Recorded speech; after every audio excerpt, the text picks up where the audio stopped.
Мойныңыздағы ауырсыну сезімнен арылғыңыз келеді ме? Мойныңыз қатты ауыратын кездері бола ма?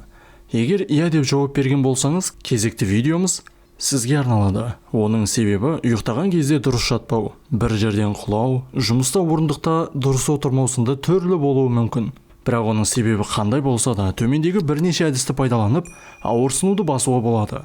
Мойындағы ауырсыну сезімін емдеу. Бірінші, бұлшықетіңізді баяу жаттықтырыңыз.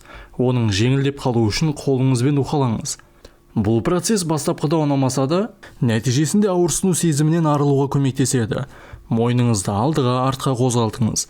Ауыра салысымен бірден доғарыңыз. Бұл рәсім бастапқыда жағымсыз болғанымен нәтижесінде жеңілдік сыйлайды. Мойныңызды оңға солға қарай қозғалтыңыз. Мойныңызбен 8 белгісін салыңыз. Екінші, дәрігердің рұқсатынсыз ішуге болатын ацетаминофен, ибупрофен сынды дәрілерді пайдаланыңыз.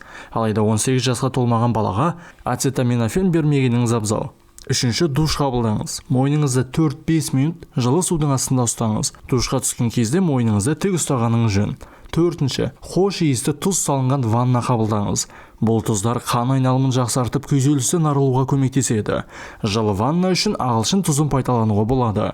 Бесінші, жылытқыш жастықты пайдаланыңыз. Алтыншы, мұз. Оны орамалдың ішіне орап, ауырған жеріңізге қоюыңызға болады. Жетінші, ауырған мойныңызға бальзам жағыңыз. Бальзамның шөптен жасалған жансыздандыратын немесе қан айналымды жақсартатын бірнеше түрі бар.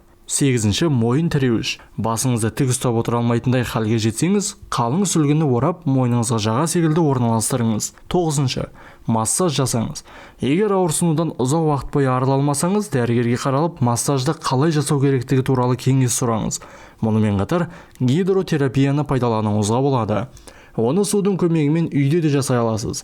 Немесе массажды медициналық спирттің түрлі эфир майларының көмегімен жасаңыз.